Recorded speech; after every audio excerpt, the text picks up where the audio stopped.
রেহমান পারতো, উনি এত বড় নেতা হয়ে গেছেন, উনি বিএনপির কোনো নেতাও না, উনি বেগম খালেদা জিয়ার কথাকে ডিফাই করে, বেগম খালেদা জিয়ার কথাকে রিডিকুল করে বললেন যে ছুঁড়ে ফেলেছেন কেন 72-এর সংবিধানকে দেখলে কি 71-এর পরাজয়ের কথা মনে হয়? 71 সালে কি পরাজয় হয়েছে যখন বা জয়ী হয়েছে তখন কি বাংলাদেশে কোনো সংবিধান ছিল? তখন তো সংবিধান ছিল না।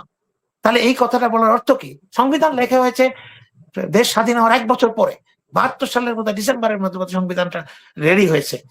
ভোট অধ্যাদেশ সহ যে অধ্যাদেশগুলো বাতিলের জন্য সুপারিশ এসেছে সেটা লিস্টটা 10টা টোটাল। আমি খুব মনে করি ইম্পর্টেন্ট এই জিনিসটাকে সবার জানা উচিত। আমি এটা বলছি আপনাকে, আমার কাছে আছে 10টা, এটা একেবারে সংসদ থেকে। 1 গণভোট অধ্যাদেশ, 2 জাতীয় মানবাধিকার কমিশন অধ্যাদেশ, 3 গুম প্রতিরোধ ও প্রতিকার অধ্যাদেশ, 4 পুলিশ কমিশন অধ্যাদেশ, 5 সুপ্রিম কোর্ট সচিবালয় যে অধ্যাদেশ, 6 দুর্নীতি দমন কমিশন সংশোধন অধ্যাদেশ, 7 সুপ্রিম কোর্টের বিচারক নিয়োগ অধ্যাদেশ, 8 তথ্য অধিকার সংশোধন অধ্যাদেশ, 9 মাইক্রো ফাইন্যান্স ব্যাংক অধ্যাদেশ, 10 ব্যাংক রেজুলেশন অধ্যাদেশ। এই অধ্যাদেশগুলো ইউনিট সরকার জারি করেছিল। তারা 100 কতটা অধ্যাদেশের মধ্যে গুরুত্বপূর্ণ এই অধ্যাদেশগুলো বিএনপি সরকার বাতিল করার জন্য প্রস্তাব দিয়েছে। এটা কি কোনো স্বাভাবিক ঘটনা আপনারা মনে করেন? এই যে অধ্যাদেশগুলো বললাম, এগুলোর এই সিংহভাগ এগুলোর জন্যই কিন্তু এই হাসিনা রেজিমের সাথে 17 বছরের যে সংগ্রাম সবাই ছিল, বিএনপি সিংহভাগে ছিল, জামাত ছিল, এবং যারা নির্যাতিত নিপীড়িত কথা বলতে পারতো না তারা ছিল, গুম খুনের অধিকার শিকার হয়েছে তারা ছিল। মোট কথা বাংলাদেশের জনগণের আওয়ামী লীগ ছাড়া সিংহভাগই এই আন্দোলনের সাথে জড়িত ছিল। কে মাস্টার মাইন্ড ছিল, কে ছিল না, কে স্বপ্ন দেখেছিল, তাতে না গিয়ে জিনিসটা যে সফল হয়েছে যেভাবেই হোক, জুলাই যোদ্ধাদের কারণে হোক, বিএনপির কারণে হোক, জামাতের কারণে হোক, কিন্তু আমরা লক্ষ্যে পৌঁছেছিলাম। সেই লক্ষ্য আমাদের এখন লক্ষ্যচ্যুত কেন হচ্ছে? কেন আমাদের মধ্যে আজকে এই বিরোধ? আমি সবসময় বারবার কমপক্ষে 200 বার বলেছি বা 500 বার বলেছি যে বিএনপি জামাতকে কোনো অবস্থাতে বাংলাদেশের স্বাধীনতা সার্বভৌমত্ব যদি রক্ষা করতে হয়, তাদেরকে একটা ঐক্যমত্যের মধ্যে থাকতে হবে। সংসদে বিরোধী দল, সরকারি দল, ওয়েস্টমিনিস্টার সিস্টেম, আপনার ওয়াকআউট, টেবিল চাপড়ানো, এগুলো তো আছে। এইসব মানে আমাদের কিছু কিছু সিস্টেম আমরা ওয়েস্টার্ন ওয়ার্ল্ড থেকে নিয়েছি, কিন্তু আমাদের একটা জাতীয় ঐক্যমত্য থাকতে হবে। কেন কি পরিস্থিতিতে 5ই আগস্টের পরে তাদের মধ্যে বিরোধ সৃষ্টি হলো, এবং এর মধ্যে দুটি দলই কমের মধ্যে সমান না হলো অনেকাংশে দুটি দলই দায়ী। জামাত ইসলামী মনে করেছে আমরা ক্ষমতায় চলে যাব, এবং প্রত্যেকটা দলই ক্ষমতায় যেতে চায়, কিন্তু বাস্তবতা, বৈশ্বিক বাস্তবতা এটাকে জামাত ইসলাম উপলব্ধি করতে পারেনি। আমি তো অনেকগুলি টকশো বলেছি, আপনারা শুনেছেন, অনেকে ছিলেনও, যে বিশ্ব পরিস্থিতিতে যে ইসলামোফোবিয়া সৃষ্টি করা হয়েছে মার্কিন যুক্তরাষ্ট্রের নেতৃত্বে, এরা কখনোই বাংলাদেশে এই পর্যায়ে এই মুহূর্তে কোন ইসলামী দলকে ক্ষমতা আসতে দেবে না। সেটা আপনার পছন্দ করেন না করেন, যেই যা বলেন, এবং দেবে না। যখন একেবারে ইলেকশনের আগের দিন আমি বাংলাদেশে ছিলাম, যেটা আমাকে একটু আগে বলছিলেন আমার কাজে মজিবুর রহমান ভাই, যে এরকম এরকম ঘটনা হলো, আমি তো বাংলাদেশে ছিলাম। আমি চট্টগ্রাম এবং ব্রাহ্মণবাড়িয়া 2টা অঞ্চল, আমি আসনগুলোতে আমাদের একটা দাদার বাড়ি, একটা আমি নিজে যেখানে বর্ন, এখানে আমি কিন্তু ঘোরাঘুরি করেছি, এবং এমপিদের সাথে, পদপ্রার্থীর সাথে আমার যোগাযোগ হয়েছে, জামাতের পদপ্রার্থীর সাথে যোগাযোগ হয়েছে, আমার খুব ঘনিষ্ঠ যোগাযোগ প্রত্যেকের সাথে। এই কথাগুলো কিন্তু ওই পিনাকি ভট্টাচার্য যখন থেকে 170টা 270টা সিট ইত্যাদি ইত্যাদি, আমি কিন্তু তখনও বলেছি টকশোতে, এই মনির ভাইয়ের 11 তারিখে টকশোতে বলেছি জামাত ইসলামী 70 থেকে 80টা সিট পাবে আমার হিসাবে, আর বিএনপি সংখ্যাগরিষ্ঠ নিয়ে সরকার গঠন করবে। 210টা বা 220টা এটা কখনো আমি বলিনি, ভাবিও নি। এই জিনিসগুলোকে আমরা কেন ভুলে যাই যে বৈশ্বিক পরিস্থিতিটা কিন্তু আমাদের বাংলাদেশের রাজনীতিকে অনেকটা নিয়ন্ত্রণ করে এবং নিয়ন্ত্রণ করছে, এবং ইউনূস সরকার কি কি করেছে, আমেরিকার সাথে কি চুক্তি করেছে, আপনারা জানেন সবকিছু। এখন হঠাৎ করে যদি আমরা আবার ইউনূস সরকারকে গালাগালি শুরু করি, তাহলে মনে করেন পুরো জিনিসটাই কিন্তু অন্যরকম হয়ে যায়। যদি জুলাই না হতো তাহলে ইউনূস সরকার ক্ষমতায় আসতো না, যদি ইউনূস সরকার ক্ষমতা না আসতো তাহলে বাংলাদেশে নির্বাচন হতো না, যদি নির্বাচন না হতো বিএনপি ক্ষমতায় আসতো না, জামাত বিরোধী থাকতো না, আমরা সবাই ফ্যাফা করে ঘুরতাম এখনো। যেমন আজকের যে স্পিকার, উনি কিন্তু বলেছেন 5ই আগস্টের পরে ওনার বক্তব্য কিন্তু গণমাধ্যমে এসেছে, এখনো আছে আমাদের কাছে, যে আরো 10 বছর যদি আমরা এই স্টাইলে আন্দোলন করতাম বা যেভাবে আমরা আন্দোলন গতানুগতিক করছিলাম, আরো 10 বছর করলেও আমরা হাসিনাকে হটাতে পারতাম না। কারণ উনি একজন সামরিক বাহিনীর অফিসার হিসেবে এবং দীর্ঘদিনের অভিজ্ঞতা হিসেবে উনি বুঝতে পেরেছিলেন হাসিনাকে শক্তি দিয়ে হটানো যাবে না। হাসিনাকে দেশের জনগণ যদি সম্পূর্ণভাবে নেমে আসে তাহলে হটানো সম্ভব, যেটা হয়েছে। আমরা স্যালুট দেই জুলাই যোদ্ধাদেরকে। সে তার মধ্যে বিএনপির ছেলেরা আছে, আমাদের শিবিরের ছেলেরা আছে, সবাই আছে। সবাইকে নিয়ে আমাদের সামনে এগিয়ে যাওয়ার কথা ছিল। আজকে কেন এই জুলাই অধ্যাদেশ নিয়ে এত কথা হচ্ছে? কেন এই জুলাই বাস্তবায়ন করা যাবে না? কার প্রবলেম হবে এটাতে?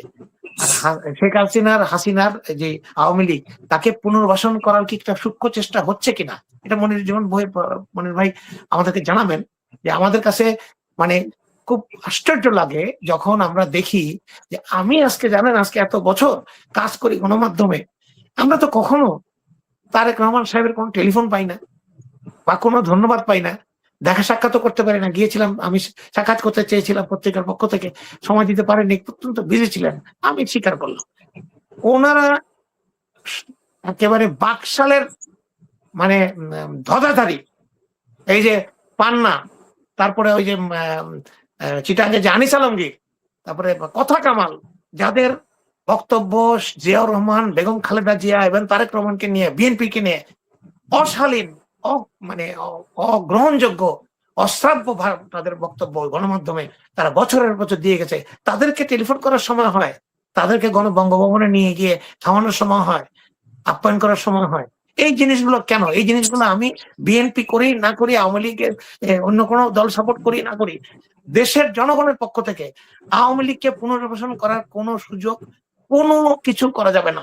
এরা কখনোই আপনাকে, আপনার বন্ধু না, এরা কখনোই জিয়া রহমানকে সম্মান করে না, কখনোই খালেদা জিয়ার কষ্টে, দুঃখে, মৃত্যুতে তারা ব্যর্থিত হয় না।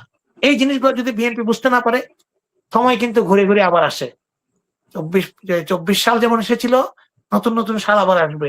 কোন সালে কি হবে কেউ জানে না। তাই আমি আজকের অনুষ্ঠানের মাধ্যমে সবাইকে অনুরোধ করব, বিএনপি জামাতকে ঐক্যমত্যের ভিত্তিতে, জাতীয় ঐক্যমত্যের ভিত্তিতে দেশ পরিচালনা করতে হবে। এর মধ্যে কোনো কিন্তু নাই। এই যে জিনিসগুলো নিয়ে আমরা আলোচনা করছি, আমরা এখন সংসদে আলোচনা হচ্ছে, ওয়াকআউট হচ্ছে, এগুলো তো আমাদের কাম্য না। জনগণ এগুলো দেখতে চায় না। জনগণ যদি এগুলো দেখতেই চাইতো তাহলে হাসিনাকে এখান থেকে বিদায় করতো না। হাসিনা থাকা অবস্থাতে আমরা করতাম এগুলি। হাসিনা আমাদেরকে মারতো, দেশে যেতে দিত না, অত্যাচার করতো, গুম করতো, আর আমরা সহ্য করতাম, আমরা কষ্ট করতাম। এইটা কেন এখন আবার হবে? বিএনপির আমলে বা গণতান্ত্রিক সরকারের আমলে, তারেক রহমানের প্রধানমন্ত্রীত্বের আমলে, জামাত যেখানে বিরোধী দল আছে, এটা তো দীর্ঘদিনের সঙ্গী, দীর্ঘদিনের রাজনৈতিক সঙ্গী। বেগম খালেদা জিয়া সঠিক বুঝতে পেরেছিলেন, যেটা আমি এখন বললাম, জিয়া রহমান সঠিক বুঝতে পেরেছিলেন, বাংলাদেশের স্বাধীনতা, সার্বভৌমত্ব, ভারতের আধিপত্যবাদ থেকে যদি মুক্ত রাখতে হয়, স্বাধীনভাবে মাথা তুলে রাখতে হয়, এই ইসলামী শক্তিটা আর বিএনপি আমি একটা বিষয় বলি, আপনি যেটা বলেন যে বিএনপি জামাতকে অবশ্যই একসঙ্গে থাকতে হবে, কিন্তু জুলাই সনদ এবং সংবিধান নিয়ে তো বিএনপি জামাতের মধ্যে পরস্পর বিরোধী মন্তব্য আসছে। যেমন বিএনপি সংবিধান রাখতে চাচ্ছেন, সংসদে সরাসরি একজন সংসদ সদস্য বিএনপির সমর্থিত আন্দালিক রহমান পার্থ, যিনি সরাসরি বলেছেন 72-এর সংবিধানের বিরোধিতা যারা করেন তারা 71-এর পরাজিত শক্তি, এবং 71-এ যাদের গাত্র দেওয়া হয় তারাই 72-এর সংবিধানের বিরোধিতা করেন। এরকম বক্তব্যগুলোর মধ্যে কি আসলে মনে হয় বিএনপি জামাত ঐক্য থাকতে পারবেন কিনা? এবং দ্বিতীয় বিষয়, যে সংবিধানটাকে টিকিয়ে রাখাটা কতটুকু প্রয়োজন, বা বিএনপি কেন সংবিধানকে রাখতে চাচ্ছে, যে সংবিধান নিয়ে এত কথা হচ্ছে? এই কথাটা তো একেবারে এতবার বলা হয়েছে এবং শোনা হয়েছে, এটা তো সবাই আমরা এখানে যারা আছি, শহীদ রাষ্ট্রপতি জিয়াউর রহমান এবং বেগম খালেদা জিয়া, তারা তো 72 সংবিধানের সমর্থক ছিলেন না। এবং বেগম খালেদা জিয়া বারংবার বলেছেন, জনগণের ক্ষমতায় হলে, ক্ষমতায়ন হলে, জনগণের দল যখন ক্ষমতায় আসবে, 72 সংবিধান, যে সংবিধান হাসিনার সংবিধান, আওয়ামী লীগের ম্যানিফেস্টো সংবিধান, সেটাকে ছুড়ে ফেলা হবে। ছুড়ে ফেলা হবে, এটা আক্ষরিক অর্থে বলা হয়। সংবিধান তো ছুড়ে ফেলা যায় না, সংবিধানকে পরিবর্তন করতে হয় বা নতুন ভাবে লিখতে হয়। এখন আমরা লেমন পার্থ, উনি এত বড় নেতা হয়ে গেছেন, উনি বিএনপির কোনো নেতাও না, উনি বেগম খালেদা জিয়ার কথাকে ডিফাই করে, বেগম খালেদা জিয়ার কথাকে রিডিকুল করে বললেন যে ছুড়ে ফেলেছেন কেন? 72-এর সংবিধানকে দেখলে কি 71-এর পরাজয়ের কথা মনে হয়? 71 সালে কি পরাজয় হয়েছে যখন, বা জয়ী হয়েছে তখন কি বাংলাদেশে কোনো সংবিধান ছিল? তখন তো সংবিধান ছিল না। তাহলে এই কথাটা বলার অর্থ কি? সংবিধান লেখা হয়েছে দেশ স্বাধীন হওয়ার 1 বছর পরে 72 সালের মধ্যে ডিসেম্বরের মধ্যে সংবিধানটা রেডি হয়েছে। তাহলে এই কথাগুলো বলে পরস্পরকে আমি এখন যদি আমার যে দীর্ঘদিনের বন্ধু, দীর্ঘদিনের সঙ্গী, তাকে যদি আমি এখন আমার পুরানো কথা যেটা আমি তাকে সমর্থন করে তাকে মেনে নিয়েছি, তাকে যদি এটা দিয়ে সম্বোধন করি, তাহলে আমার কথাটা আওয়ামী লীগের বয়ান হয়ে যায়। আমি বলি এটা আমার কথা। আবার জামাত ইসলামীকেও মনে করিয়ে দেই, আপনারা এত বেশি আত্মবিশ্বাসী হয়ে যেন না যে আপনারা বাংলাদেশে এককভাবে সরকার গঠন করে আপনারা ওই যে বললাম আন্তর্জাতিক এই পরিস্থিতি এখনো হয়নি, আরো বহু বছর পরে, অনেক বছর পরে জনগণ হয়তো হতে পারে, কিন্তু এখনো হয়নি। এই যে আপনাদের মধ্যে ওভার কনফিডেন্স আর বিএনপির মধ্যে আপনাকে ইগনোর করার যে প্রবণতা, দুটাই জাতির জন্য ক্ষতিকর। দুজনকে আমি বলছি আপনারা নিজেদেরকে সম্বর্ধন করেন, সারা জীবন যেটা করেছেন এটা করেন। আপনাদের মধ্যে দুই দলের মধ্যে অবশ্যই আন্ডারস্ট্যান্ডিং থাকতে হবে। কোন অবস্থাতে যেন একজন একজনের গুতাগুতিতে হাসিনা চট করে ঢুকে করতে না পারে, এটা কিন্তু আমার খেলা রাখতে হবে। ধন্যবাদ।